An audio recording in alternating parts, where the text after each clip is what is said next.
আসসালামু আলাইকুম। আপনারা শুনছেন অডিও বুক বাই মেহেদি। আজকে আপনাদের পড়ে শোনাব মানিক বন্দ্যোপাধ্যায়ের লেখা একটি ছোট গল্প, স্বামী স্ত্রী। যারা এখনও অডিও বুক বাই মেহেদি চ্যানেলটি সাবস্ক্রাইব করেননি, অনুরোধ থাকবে চ্যানেলটি সাবস্ক্রাইব করে বেল আইকনটি অন করে দিবেন। তাহলে শুরু করছি মানিক বন্দ্যোপাধ্যায়ের লেখা স্বামী স্ত্রী।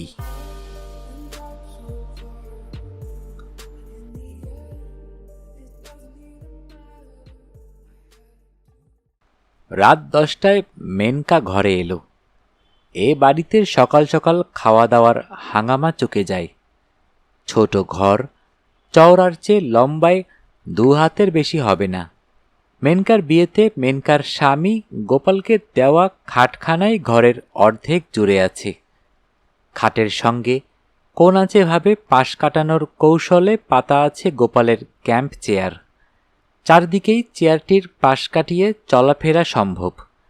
সামনে ছোট একটি টুলে পা উঠিয়ে এই চেয়ারে চিত হয়ে গোপাল আরাম করে বিড়ি মেশাল দিয়ে সিগারেট খায় আর বই পড়ে।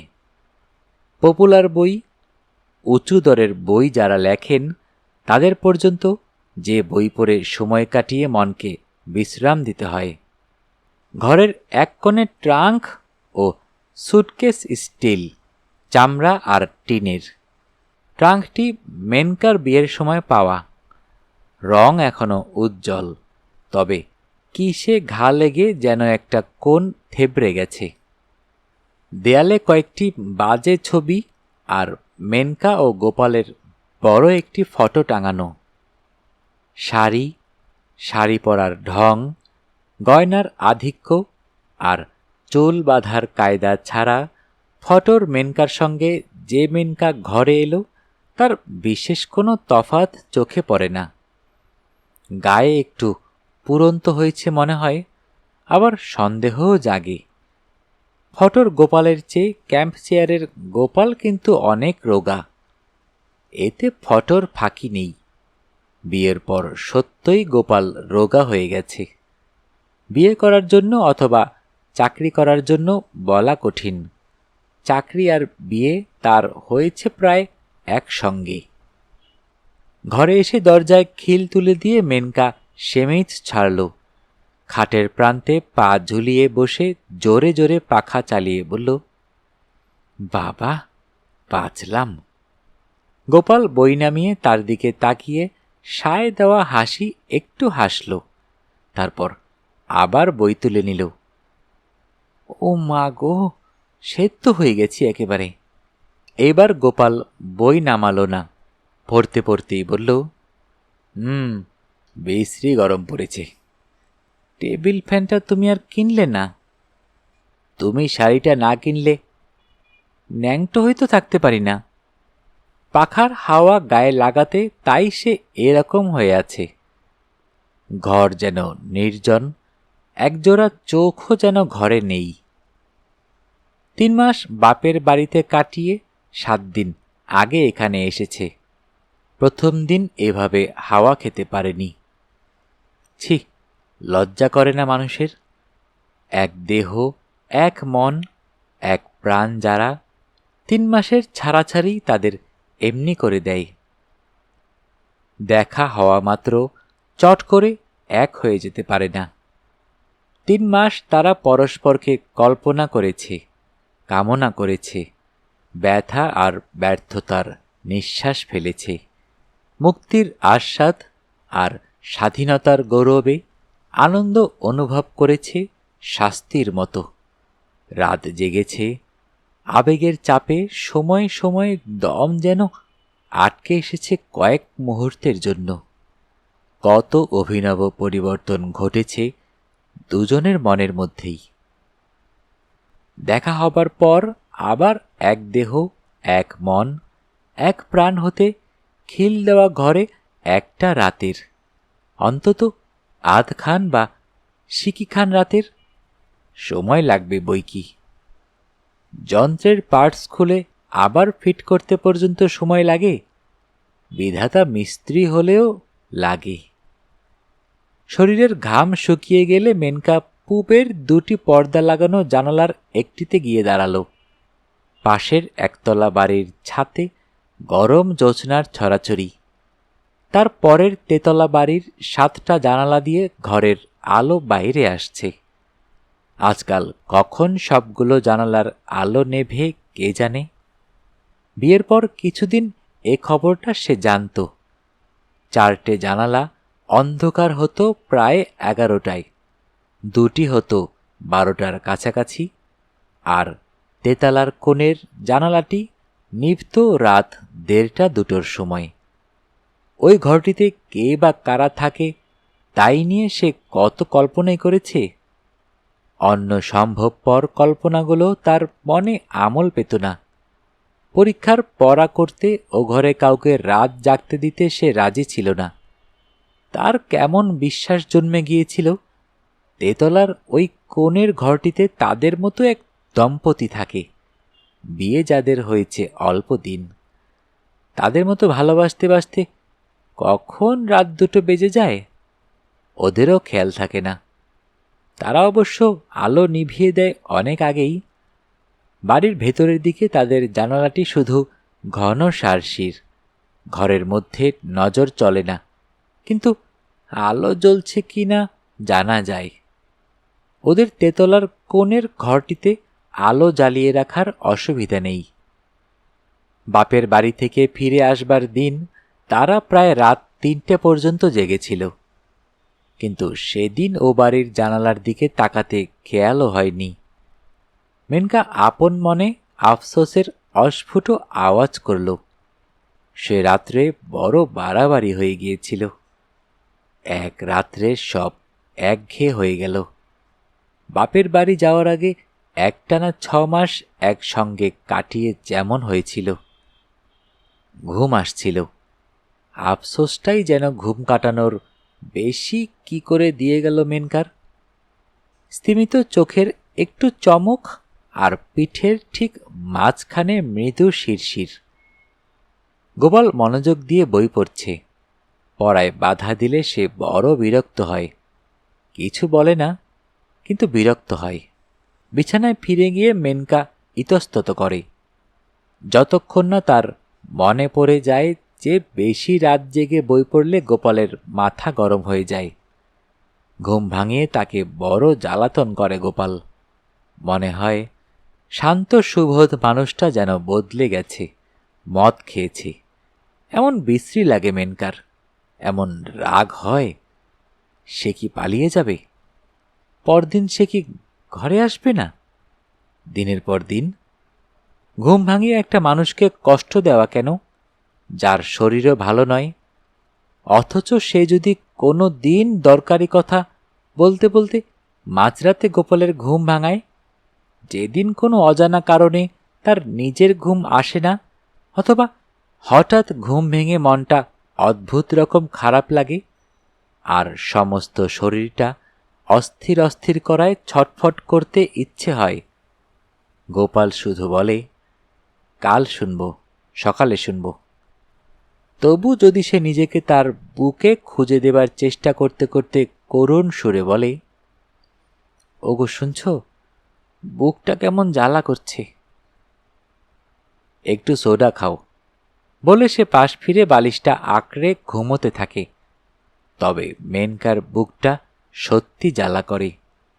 মাসে 6 মাসে একটা রাতে হয়তো এরকম ঘুম আসে না, অথবা এইভাবে ঘুম ভেঙে যায়।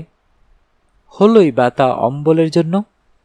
কথা কইবার একটা সে লোক পাবে না, পাওনা আদরের একটু তার জুটবে না, এই ভয়ানক দরকারের সময়। ইতস্তত করার কয়েক মিনিটে আবার ঘুমটা ফিরে এসেছিল। হাই তুলে মেনকা বলল, শোবে না? এত যে পড়ছ, চোখ তো আবার কটকট করবে কাল। গোপাল বলল, চ্যাপড়াটা শেষ করেই শোব, 5 মিনিট। মেনকা শুয়ে চোখ বুজল। ঘুমে শরীর অবশ হয়ে আসবার আরাম অনুভবের ক্ষমতাটুকু প্রায় ফুরিয়ে এসেছে। বই ফেলে টুল ঠেলে চেয়ার সরিয়ে গোপালের উঠবার শব্দে একটু সচেতন হয়ে উঠল। ভয়ে ভয়ে চোখ মেলে একবার গোপালের মুখের দিকে চেয়ে নিশ্চিন্ত হয়ে আবার চোখ বুজল। গোপালের মাথা গরম হয়নি, ঘুম পেয়েছে। এক নজর তাকালেই মেনকা ওসব বুঝতে পারে। গোপালের চোখ মুখের সব চিহ্ন আর সংকেত তার মনের মুখস্থ হয়ে গেছে। আলো নিভিয়ে মেনকার পা মারিয়ে গোপাল নিজের জায়গায় শুয়ে পড়ল। মেনকা জড়ানো গলায় শুধল, কাল ছুটি না? গোপাল জবাব দিল, দুজনে মিনিট 10 ঘুমিয়েছে। এমন সময় ট্যাক্সি করে বাড়িতে এলো অতিথি। একেবারে পর নয়, সস্ত্রীক গোপালের ভাইয়েরা ভাইয়ের ভাই রসিক। গত অগ্রহায়ণে রসিক বিয়ে করেছে।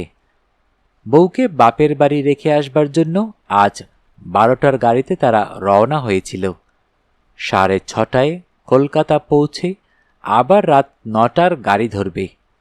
অ্যাক্সিডেন্টের জন্য লাইন বন্ধ থাকায় তাদের গাড়ি কলকাতা এসেছে 10টায়। এত রাত্রে কোথায় যায়, তাই এখানে চলে এসেছে।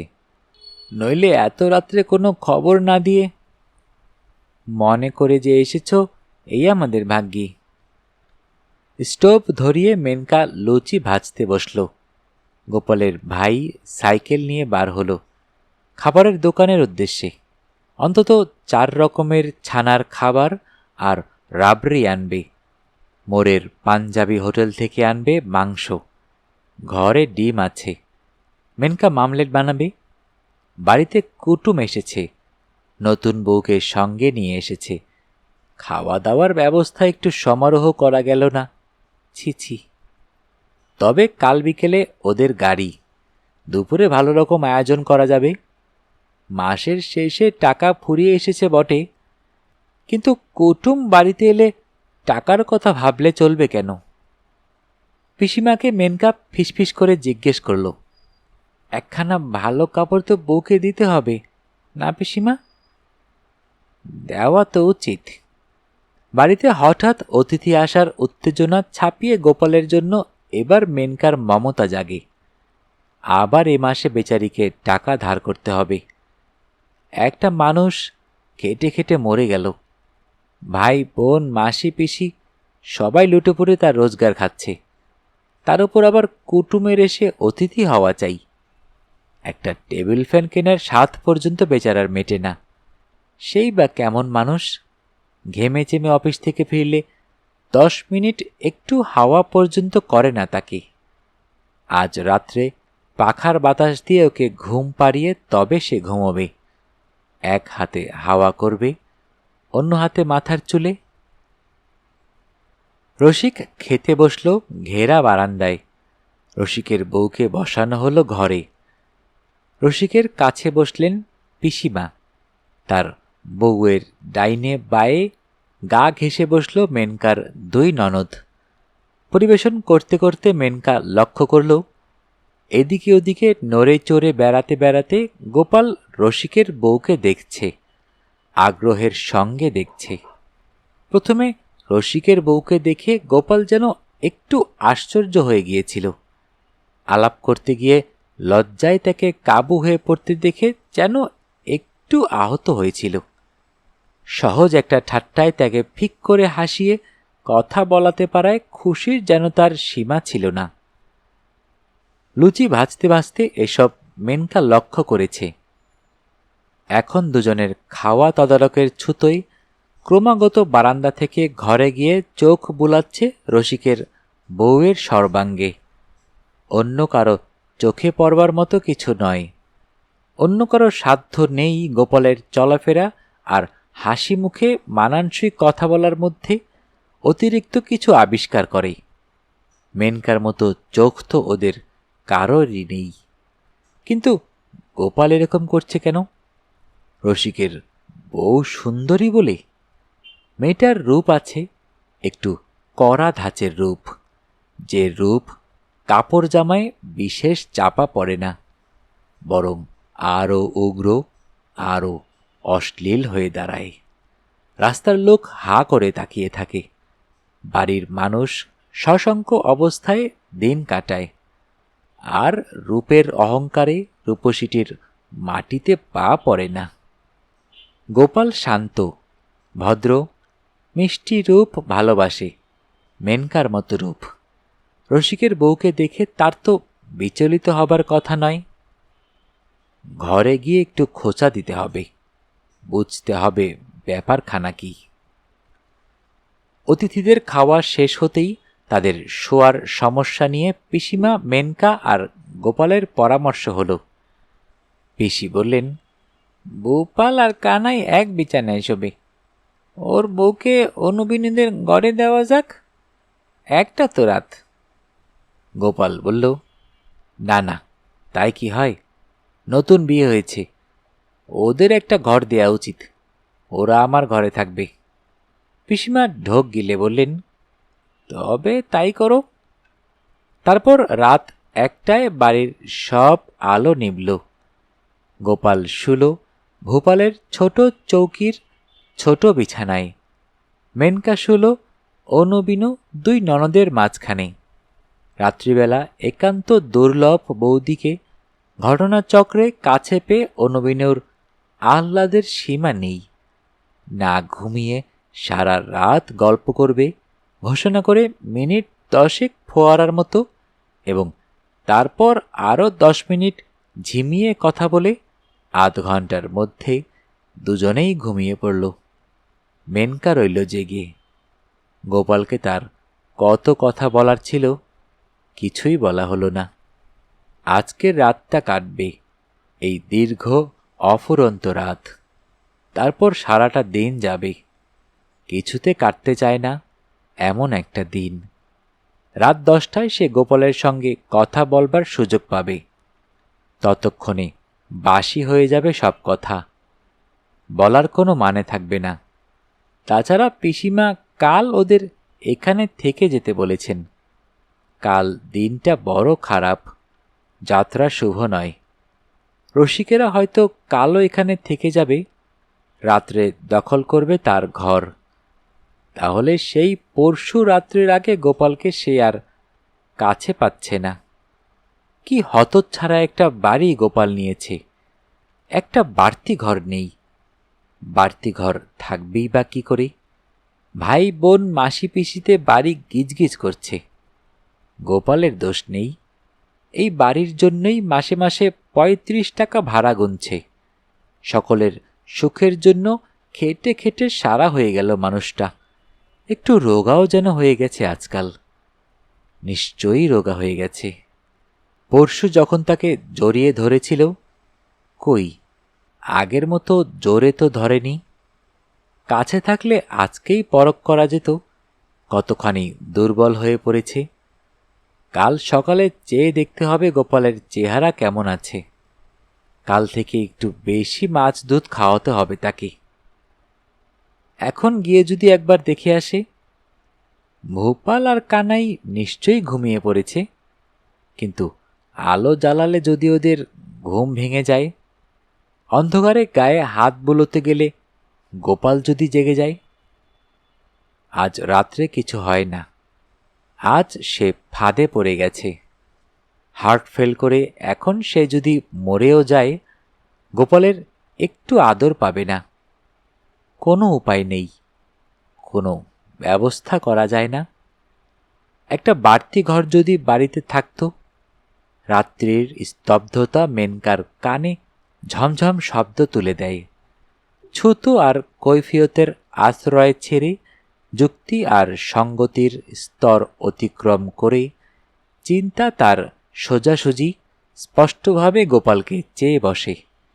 পুরনো অভ্যস্ত মিলনের পুনরাবৃত্তি। তারপর মেনকা মরে যেতে রাজি আছে। শুনছ? একসঙ্গে শীত আর গ্রীষ্ম অনুভব করে মেনকা শিউরে উঠল। জানালার শিকে মুখ ঠেকিয়ে গোপাল গলা আরেকটু চড়িয়ে বলল, ঘুমিয়েছ নাকি? আমায় একটা অ্যাসপিরিন দিয়ে যাও। মেনকা সাড়া দেবার আগেই ঘরের এক প্রান্ত থেকে পিসিমা বললেন, কে রে গোপাল, শরীর খারাপ লাগছে নাকি? না, গরমে মাথা ধরেছে, অ্যাসপিরিন খাবো। তুমি ওঠো না কিন্তু পিসিমা, তোমার উঠে কাজ নেই। মেনকা দরজা খুলে বেরিয়ে এলো। অ্যাসপিরিন যে ঘরে রয়েছে। তবে অ্যাসপিরিন থাক, ছাতে গিয়ে একটু শুই। ভোপালদের ঘরটা বড় গরম। খোলা ছাতে শোবে? অসুখ করে যদি? কিছু হবে না, একটা পাটি বিছিয়ে দাও। ঘর থেকে মেনকা পাটি আর বালিশ নিয়ে এলো। একটি বালিশ। বারান্দা পার হয়ে ছাতের সিঁড়ির দিকে যাওয়ার সময় তাদের ঘরের সামনের সার্সির জানালার কাছে তাকে দাঁড় করিয়ে গোপাল চুপি চুপি বলল, দেখেছ, এর মধ্যে ঘুমিয়ে পড়েছে। সার্সি অন্ধকার। রসিকের নাক ডাকার শব্দ বাইরে শোনা যাচ্ছে। মেনকা বলল, ঘুমাবে না? রাত কি কম হয়েছে? ছাতে পাটি বিছিয়ে মেনকা বালিশ ঠিক করে দিল। গোপাল শুধালো, তোমার বালিশ আনলে না? আমিও শোবো নাকি এখানে? গোপাল হাত ধরতেই সে পাটিতে বসে পড়ল। সবাই কি ভাববে? গোপাল জড়িয়ে ধরতে কিছুক্ষণ তার শ্বাস বন্ধ হয়ে রইল। আর সিঁড়ি ভাঙতে পারি না, একটা বালিশই হবে। তেতলা বাড়ির কোণের সেই ঘরের জানালাটা আলিশার ওপর দিয়ে দেখা যাচ্ছিল। এখনো সে ঘরে আলো জ্বলছে।